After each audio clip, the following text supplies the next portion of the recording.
Hi everybody, it's Cody at Cody's Reading Time. Today I'm going to be reading The Little Red Hen. It's a children's story. I hope you enjoy it and check out all the other stories I have on my channel. Here we go. A little red hen lived in a barnyard. She spent almost all her time walking about the barnyard in her pickety-peckety fashion, scratching everywhere for worms. She dearly loved fat, delicious worms and felt that they were absolutely necessary to the health of her children. As often as she found a worm, she would call cluck, cluck, cluck to her chickies. When they were gathered around her, she would distribute choice morsels of her tidbit. A busy little body she was. A cat usually napped lazily in the barn door, not even bothering herself to scare the rat who ran here and there as he pleased. And as for the pig who lived in the sty, he did not care what happened so long as he could eat and grow fat. One day, the little red hen found a seed. It was a wheat seed, but the little red hen was so accustomed to bugs and worms that she supposed this to be some new and perhaps very delicious kind of meat. She bit it gently and found that it resembled a worm in no way whatsoever as to taste, although because it was so long and slender, a little red hen might easily be fooled by its appearance. Carrying it about, she made many inquiries as to what it might be. She found it was a wheat seed, and that if planted it would grow up, and when ripe, it could be made into flour and then into bread. When she discovered that, she knew it ought to be planted. She was so busy hunting for herself and her family that naturally, she thought she ought not to take the time to plant it. So she thought of the pig, upon whom time must hang heavily, and of the cat who had nothing to do, and of the great fat rat with his idle hours. And she called loudly, "Who will plant the seed?" But the pig said, "Not I." And the cat said, "Not I." And the rat said, "Not I." "Well then," said the little red hen, "I will." And she did. Then she went on with her daily duties through the long summer days, scratching for worms and feeding her chicks, while the pig grew fat, and the cat grew fat, and the rat grew fat, and the wheat grew tall and ready for harvest. So one day the little red hen chanced to notice how large the wheat was and that the grain was ripe, so she ran about calling briskly, "Who will cut the wheat?" The pig said, "Not I." The cat said, "Not I." And the rat said, "Not I." "Well then," said the little red hen, "I will." And she did. She got the sickle from among the farmer's tools in the barn and proceeded to cut off all the big plant of wheat. On the ground lay a nicely cut wheat, ready to be gathered and threshed. But the newest and yellowest and downiest of Mrs. Hen's chicks set up a peep, peep, peeping in their most vigorous fashion, proclaiming to the world at large, but most particularly to their mother, that she was neglecting them. Poor little red hen, she felt quite bewildered and hardly knew where to turn.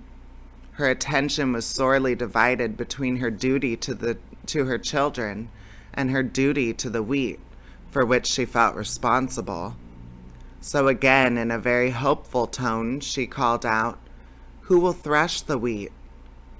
But the pig, with a grunt, said, "Not I." And the cat, with a meow, said, "Not I." And the rat, with a squeak, said, "Not I." So the little red hen, looking, it must be admitted, rather discouraged, said, "Well, I will then." And she did. Of course, she had to feed her babies first, though, and When she had gotten them all to sleep for their afternoon nap, she went out and threshed the wheat. Then she called out, "Who will carry the wheat to the mill to be ground?" Turning their backs with snippy glee, that pig said, "Not I." And that cat said, "Not I." And that rat said, "Not I." So the good little red hen could do nothing but say, "I will then," and she did. Carrying the sack of wheat, she trudged off to the distant mill. There she ordered the wheat ground into beautiful white flour.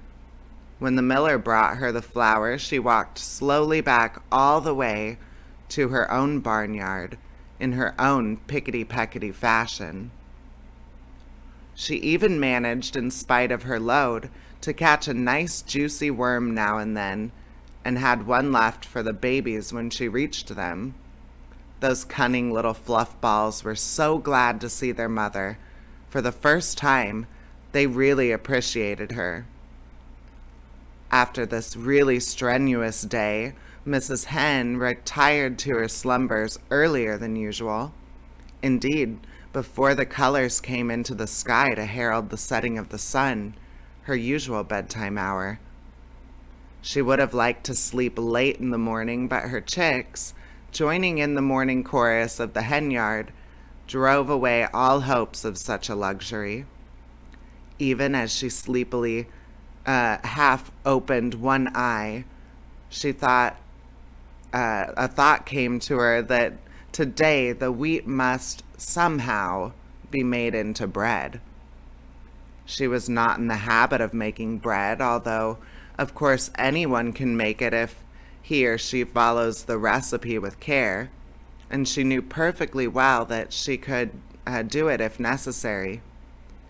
So after her children were fed and made sweet and fresh for the day, she hunted up the pig, the cat, and the rat. Still confident that they would surely help her some day, she sang out, "Who will make the bread?" Alas for the little red hen. Once more her hopes were dashed, for the pig said, "Not I." The cat said, "Not I." And the rat said, "Not I." So the little red hen said once more, "I will then," and she did. Feeling that she might have known all the time that she would have to do it all herself, she went and put on a fresh apron and spotless cook's cap. First of all, she set the dough, as was proper. When it was time, she brought it out to the molding board and the baking tins, molded the bread, divided it into loaves, and put them into the oven to bake. All the while the cat sat lazily by, giggling and chuckling. And close at hand, the vain rat powdered his nose and admired himself in a mirror. In the distance could be heard the long-drawn snores of a dozing pig. At last, the great moment arrived. A delicious odor was wafted upon the autumn breeze. Everywhere, the barnyard citizens sniffed the air with delight. The red hen ambled in her pickety-peckety way toward the source of all this excitement. Although she appeared to be perfectly calm, in reality she could only with difficulty restrain an impulse to dance and sing, for had she not done all the work on this wonderful bread? Small wonder that she was the most excited person in the barnyard. She did not know whether the bread would be fit to eat, but joy of joys! When the lovely brown loaves came out of the oven, they were done to perfection. Then, probably because she had acquired the habit, the red hen called, "Who will eat the bread?" All the animals in the barnyard were watching hungrily and smacking their lips in anticipation, and the pig said, "I will." The cat said, "I will." The rat said, "I will." But the little red hen said, "No, you won't.